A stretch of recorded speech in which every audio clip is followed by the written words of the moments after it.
Besides the crafting, shooting, and looting that lays the foundations of the immensely popular Fortnite Battle Royale, there is another area in which players find themselves dedicated to: Fortnite Skins. Once upon a time, Wesley Snipes was one of the most in-demand action stars in show business, and for good reason. Snipes' unique blend of athletic and martial arts abilities with undeniable charisma led to some memorable performances and a handful of blockbuster hits. These days, however, it seems like Hollywood won't go anywhere near him. Decades beyond his marquee-topping prime, you're far more likely to see Snipes in a B-list direct-to-video member of the 0% Club on Rotten Tomatoes. The man behind Blade is still, arguably, a household name, and Hollywood history is full of stories about talented people who were given second chances after flaming out during their first shot at the big time. These skins play a massive role in the online shooter as players look to stand out from the rest of the crowd with their outfits. So why won't the movie industry cast him in major productions anymore? To answer that question, let's take a look at the ass-kicking actor's career trajectory, in order to pinpoint what exactly went wrong. You can also use a Fortnite Value Calculator to see what each skin is actually worth, depending on its rarity. With that being said, here are the 10 rarest skins that could be acquired in the game. 1. The Merry Marauder. Given the time of year, let's start off proceedings with a rare festive skin. Here's why Hollywood won't cast Wesley Snipes anymore. He hit it big in Major League. Wesley Snipes' career got off to a blazing start when he landed the role of Willie Mays Hayes, the fleet-footed base stealer who hit like S***** in baseball comedy classic Major League. Though his batting initially left the Cleveland Indians something to be desired, his charismatic and athletic performance caught the attention of casting directors all over Hollywood, helping skyrocket the young actor to big league fame. Some claim, however, that fame went to his head. But was too good for Major League 2. Wesley Snipes became a Hollywood hotshot so quickly, in fact, he didn't even consider rejoining the cast for Major League 2, which notably starred almost everyone else from the original. Corbin Burnson, who plays the film's vain third baseman, told Sports Illustrated, "A couple years after Major League I saw Wesley. As you can tell, this skin was aimed for players to celebrate the Christmas season, and it proved to be one of the rarest skins that you could find." The skin itself, which poses a gingerbread man with a less than happy expression on his face, was released in the game back in the holiday season of 2017. I said, "Hey, man, they're gonna make Major League 2. And he was like, "You're gonna do that?" And I thought, wow, how quickly they forget. He'd become Wesley Snipes. That rubbed me the wrong way. He peaked too early. Snipes followed up his breakthrough performance in 1989's Major League with a string of high-profile roles in noteworthy films. Between 1990 to 1992, Snipes played Shadow, Sax, Henderson in Mo, Better Blues, Thomas Flanagan in King of New York, Nino Brown in New Jack City, Flipper Purify in Jungle Fever, Sidney Dean in White Men Can't Jump, and Raymond Hill in The Waterdance, all of which can be considered amongst the actor's best performances. Unfortunately, it all went downhill from there. He highlighted Hollywood's race problem even while riding such a hot streak. Snipes wasn't afraid to shine a light on Hollywood's racial inequality. The movie industry right off the bat is geared for white actors, Snipes told Jae Ha Kim at the Chicago Sun-Times in 1991. When screenwriters write material, they write with white actors in mind, unless they're black writers like Spike Lee. The only roles available to minorities then are specifically designated as for an African American man or an Asian woman or whatever. That's the nature of this business, but it really fascinates me that so many films can be made with no non-white people in them. He was mistakenly arrested by the LAPD. Snipes' opinions on race were backed up by his first high-profile run-in with the law. While driving a company car leased by Snipes' own production company, Amen Raw Films, in 1991, Snipes was allegedly racially profiled and arrested.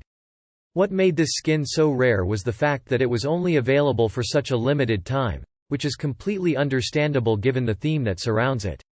According to a news report from the Los Angeles Times, Snipes claims he was forced to lie spread-eagled and handcuffed on the pavement with both a knee on his neck and a gun pointed at his head because the car in question had apparently been mistakenly listed as stolen. Snipes was taken into custody and claims he was taunted for hours. So, if you did manage to get this skin, remember to wear it with pride over the festive period. 2. The whole experience was humiliating, Snipes said. And the LAPD was called out for it. Snipes' arrest was used to illustrate the difficulties African American actors in Hollywood faced.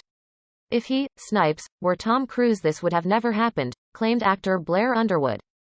Ghoul Trooper. Sticking with festive skins, the Ghoul Trooper is another example of a cosmetic upgrade that was only available during a particular period of the year.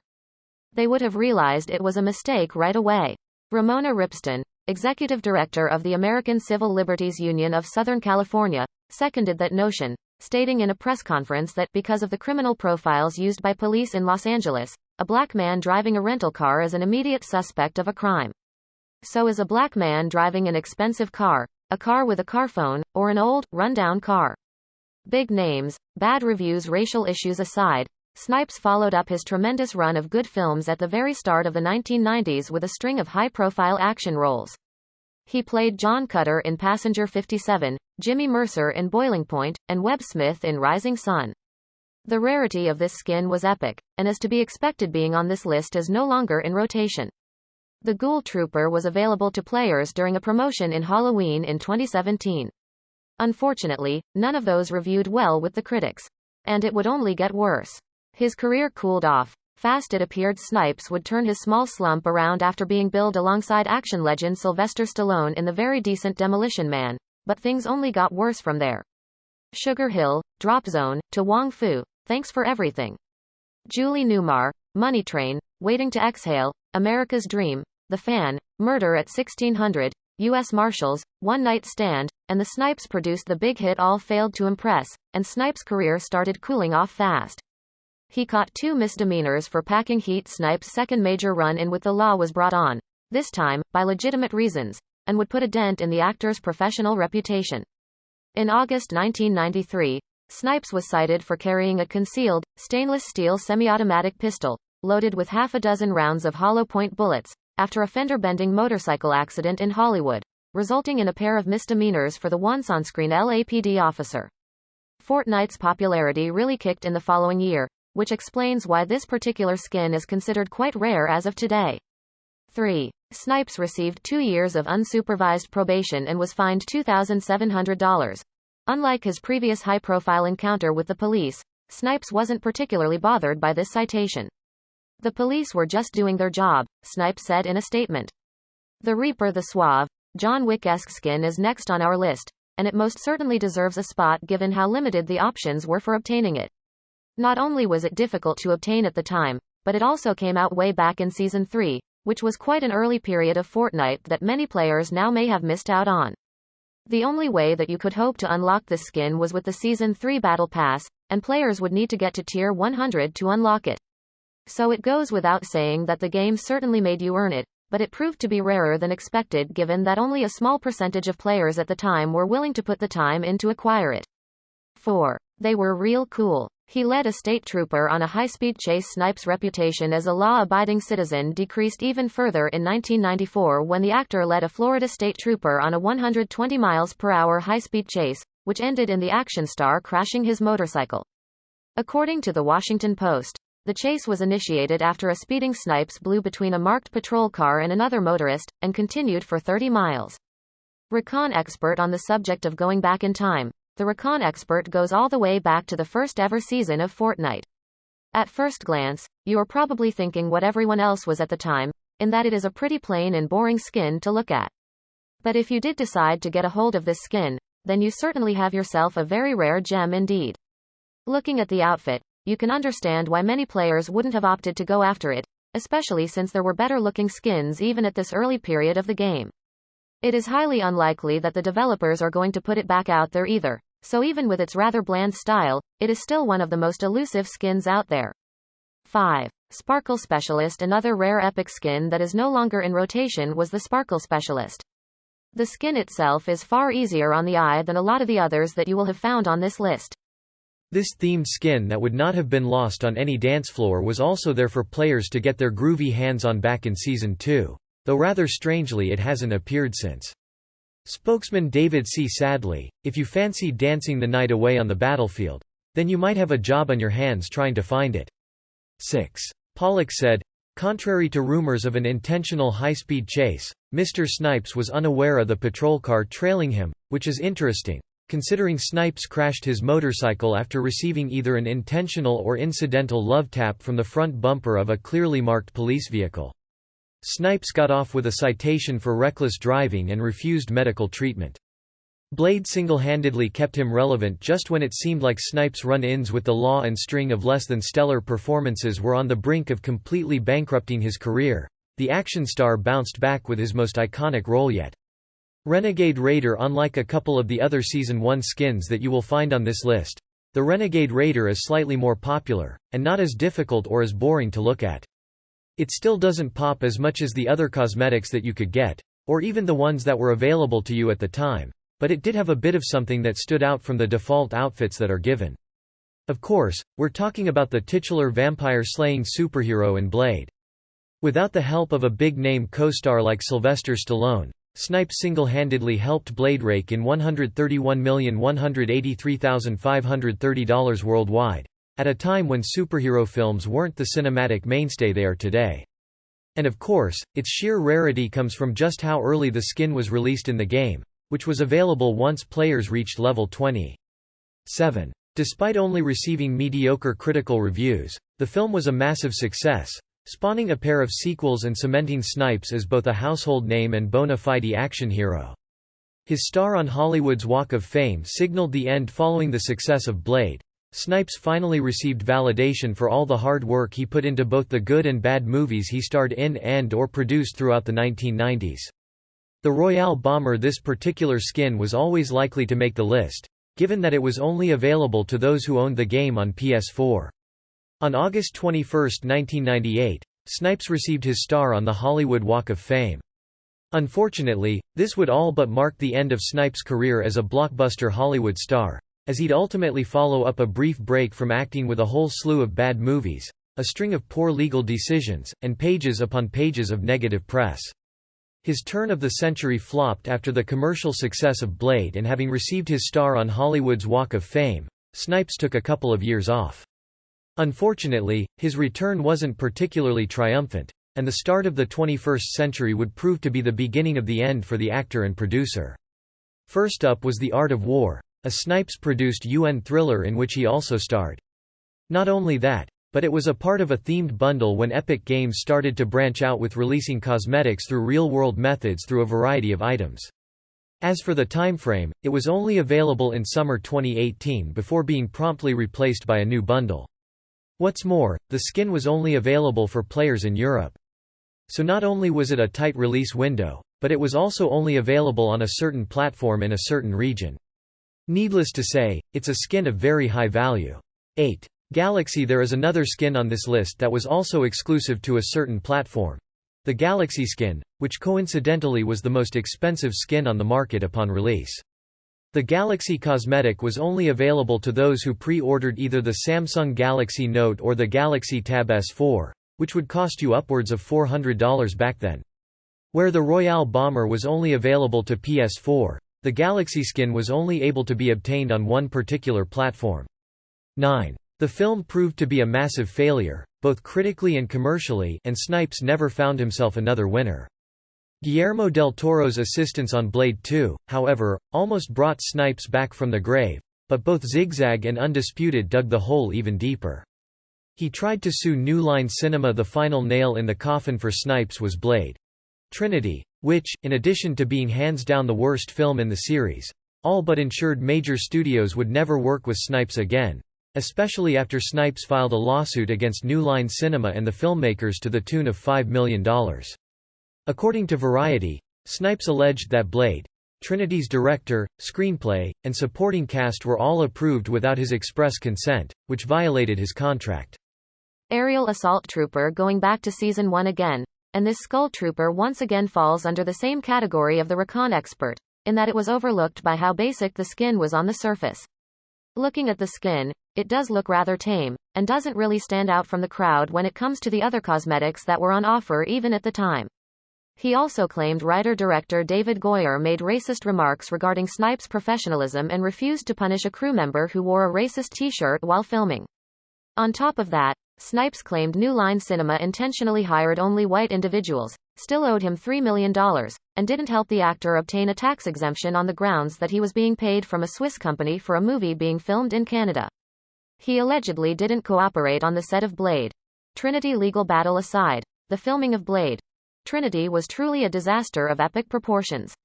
It is very similar to the skin that players are given as a default at the start of the game, so it's understandable as to why many avoided it, but it now stands as one of the rarest Fortnite you could possibly find. 10. The Black Knight. So far, a fair number of the skins that we have been discussing have not exactly been the most eye-catching, but that certainly stops with the Black Knight. This ominous-looking skin is another extremely rare entity, and its appearance was a testament to how long that you had been putting into Fortnite way back in Season 2. What made the outfit particularly rare, as with others, was the requirements on how to get it. Co-star Patton Oswalt told the AV Club it was a very troubled production. Based on his description, that's quite the understatement. Oswalt shared, Wesley Snipes was just *****ing crazy in a hilarious way. He wouldn't come out of his trailer, and he would smoke weed all day. Players who wanted to sport the Black Knight outfit would have to have hit the Tier 70 level cap at the time, which was unheard of for a lot of players given that it wasn't anywhere near as popular at the time as it is today. These 10 Fortnite skins are arguably the rarest that you could possibly find. Then I remember one day on the set, they let everyone pick their own clothes. There was one black actor who was also kind of a club kid. If you manage to grab a hold of one of these skins, or if you already have one in your possession, then be sure to check out a Fortnite Value Calculator to see what they might be worth. And he wore this shirt with the word, garbage, on it in big stylish letters. It was his shirt. You never know. And Wesley came down to the set, which he only did for close-ups. Everything else was done by his stand-in. I only did one scene with him. But he comes on and goes, there's only one other black guy in the movie, and you make him wear a shirt that says, garbage? You racist mother ************. For his part, Snipes pushed back on Oswalt's version of events in a 2018 interview. False. He shrugged after Vice asked him to confirm or deny remaining in character throughout his time on the set. You gotta look at the source of information. He lost all authority. In addition to calling him a racist, Snipes actually asked director David Goyer to quit, midway through production. Wesley sat down with David, Oswalt recalled to the AV Club, and was like, I think you need to quit. You're detrimental to this movie. And David was like, why don't you quit? We've got all your close-ups, and we could shoot the rest with your stand-in. And that freaked Wesley out so much that, for the rest of the production, he would only communicate with the director through post-it notes. Having seen this list, you may have a hidden gem within your ranks. Image via Wallpaper Cave. And he would sign each post-it note from Blade. He sued New York City around the same time that Snipes filed a lawsuit against New Line Cinema and those involved in the production of Blade Trinity. The actor also filed a lawsuit against the city of New York. According to People, Snipes claimed that New York City had no jurisdiction to arrest him in the matter regarding an Indiana woman's claims that he fathered her child. The woman, whom Snipes referred to as mentally ill crack addict, allegedly made similar claims against other celebrities. Snipes also claimed to have never met the woman, and the whole ordeal was detrimental to his reputation, with even Saturday Night Live having fun with the story. The paternity case against Snipes was ultimately dismissed when a DNA test proved another man to be the child's father. Snipes responded by stating outside the courtroom, "The good Lord says, thou shalt not bear false witness against thy neighbor. These are the tenets I live by." He went to jail for tax evasion. The biggest hit to Snipes' career took place when the actor was convicted on 3 misdemeanor counts for failing to file 3 years' worth of tax returns, from 1999 to 2001, which apparently cheated Uncle Sam out of $7 million. The prosecution blamed Snipes for following the advice of both his accountant and another firm anti-tax proponent. People who do it openly and notoriously, you've got to go after them, former IRS Commissioner Sheldon Cohen told USA Today. Not because he's that important or the amount of money is that important, but because there are others who may be foolish enough to follow. Snipes, who had already paid millions of dollars in taxes, was sentenced to 3 years in Pennsylvania's McKean Federal Correctional Institution, before being transferred to the New York Community Corrections Office for home confinement. He almost fought Joe Rogan with the IRS breathing down his neck and big-time movie projects looking slimmer by the day. Snipes' people tried to arrange a celebrity fight between the actor and Joe Rogan, as a means of grabbing some fast cash. Recalls the former host of Fear Factor, "So they came to me, and I went, How much money? And then they started talking. Then I said, okay, I'll do it. And they said, are you serious? And I go, yeah, I'll fight that guy. So I was like, okay, let's see what happens. So then there was a bunch of changes to the contract and it was supposed to be 50-50. Then it changed and I said okay to that too. I said whatever, let's just do it. But the match fell through though both Snipes and Rogan were eager to throw down in an epic pay-per-view celebrity martial arts match. The fight never happened. Still, Rogan is confident he would have emerged victorious. He's never wrestled, he never had a competitive martial arts match, whether it's a kickboxing fight or karate fight, Rogan said. I was like, I'm gonna choke the expletive out of this guy. I'm gonna get a hold of him, and I'm gonna squeeze the expletive out of him, and they're gonna give me a lot of money, and he's probably not even gonna get hurt. That's what I thought. Sadly, we'll never know. He sued the IRS as soon as Snipes got out of prison. The Internal Revenue Service piled on the civil tax collections, arguing that the actor owed them upwards of a staggering $18,116,396. Snipes decided he had enough, and filed a lawsuit against the government's tax collection agency.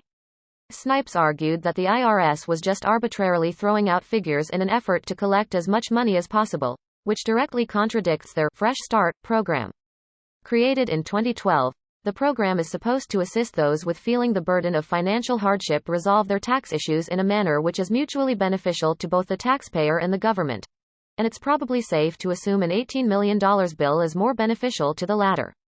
His tax troubles continue. Anyone who's ever had to pay a large tax bill can probably empathize with Snipes' efforts to work out some sort of reduced arrangement with the IRS. That being said, the actor created a bit of an uphill battle for himself while trying to get off the hook for the roughly $18 million the government said he owed after getting out of prison. Claiming he couldn't afford to pay the entire amount, he offered roughly $850,000 in compromise. The IRS, unsurprisingly, rejected that offer. Undaunted, Snipes held firm even after his amount owed was negotiated down to $9.5 million. In November 2018, a judge denied Snipes' petition to overturn the decision, citing an inability to credibly document his assets. In other words, the government thought Snipes had larger holdings than he claimed, not the best position to be in for a guy who's already served time for tax evasion. His recent roles have shown some promise. It's never too late to turn things around. Though Snipes doesn't get very many big-time movie offers anymore, he still gets plenty of small-time movie offers. Most recently, he's starred in some stinkers like 2017's Armed Response and The Recall, but he wasn't really that bad in either of them. He also had a role in The Expendables 3, which wasn't particularly good but served to put Snipes' name back into contention, nonetheless. Even more promising, Snipes played Cyclops in Spike Lee's Chi-Raq, which is undoubtedly the best project to involve the actor in recent decades. All things considered, it's not the time to write off Wesley Snipes. Not yet. He made the most of his time in prison. Whether or not Snipes' 3-year prison sentence was justified, the actor accepted the consequences of his actions and used the time to positively re-evaluate his life. Jail is a relative term, Snipes told ABC News. People on the inside know that they're in prison. Right? So there's no illusion there. So then they model their lives based on the value of time that they've learned, the value of consequences for your actions. Yeah. Most people on the outside don't do that. You know, they waste time. They figure they can move through a life without consequences. He's more interested in dancing these days. Snipes isn't dead set on making movies. In fact, he's more interested in dancing and musical theater. Doing movies was cool, but it still wasn't fulfilling what I wanted to do. Even to this day, Snipes told ABC News. If I have a choice between doing a movie or doing a dance show, I'll do the dance show first. I have more martial artist friends and dancer friends than I do acting friends. He's writing a book trilogy. Snipes is also busy writing what he hopes will ultimately be a trilogy of books, the first of which, Talon of God, is available now. Snipes told Popcorn with Peter Travers that he welcomed the artistic challenge of writing a lengthy book. What are the limits and the boundaries of my creativity? He asked. How can I express the God within me in other ways through my creativity? And what kind of challenge would it be to try to do something like writing a book? Do I have the discipline? Do I have the words? The answer to all of those questions was yes. Still Blade Y. After all these years his career momentum has clearly slowed over the years. But whatever Wesley Snipes has gone through in the public eye since the turn of the century, He deserves credit for his part in helping to spearhead the superhero cinema renaissance that was kicked off in part by Blade's unexpected success. So while it's been years since he played the role, and his public image hasn't been done any favors since his last on-screen vampire slaying, it's easy to understand why Snipes might still be interested in making a Blade comeback. Somewhat more surprising? According to Snipes, the folks at Marvel are interested in getting him back under that coat and shades. In the late summer of 2018, Snipes told Vice he'd been in various stages of talks with the studio for a couple of years, adding, "Everyone's enthusiastic about it, everybody gets it. But they got a business to run and they gotta square the things that they gotta figure out before they can get to it, I guess. In the meantime, we got a business to run and our own slate of things to do, so don't hold your breath for a new Blade movie with or without Wesley Snipes, in other words. But this is Hollywood, where stranger things happen every day."